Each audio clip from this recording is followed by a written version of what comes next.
more involved in the passing game. What have we have yet to see from him in that regard?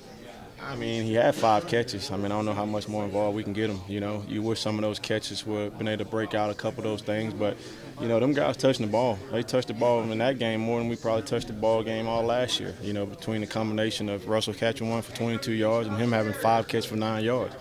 You know, I don't worry about that. I think the explosive play is going to continue to come. I mean, this game one, you're talking about a team that really didn't give up a lot of yards. You know, you watch what we did. You know, you hang your hat on that. You know, we had a good day.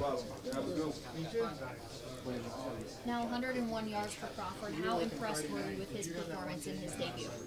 Oh, I mean, I expect that. I expect him to play like that. I mean, that's what we've seen all fall camp, you know, of him practicing the way he practiced. I mean, that kid always come ready to work. Anytime you got a kid who's highly talented and highly motivated, you really don't have many buttons to push on that kid, you know.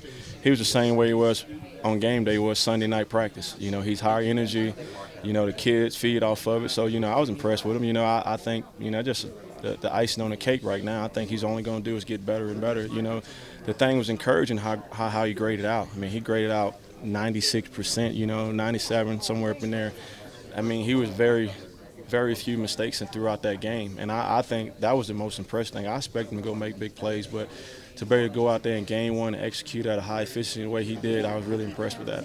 You think that was a good confidence booster for him to kind of keep, playing at the same tempo and playing as hard throughout the season after having that big game right out of the gate? Well, I think the biggest thing for the room is understanding how those guys can feed off each other. You know, is trusting the chemistry between 7 and 25, you know, and getting Kennedy ready to go. You know, I think that's what the biggest thing that I came out of that game, okay. You know, now we got it to where we had the last few years that, you know, it's no ego. These guys know we're going to touch the ball a lot and we all got to expect to play a lot. You know, that's the biggest thing that I took from that game.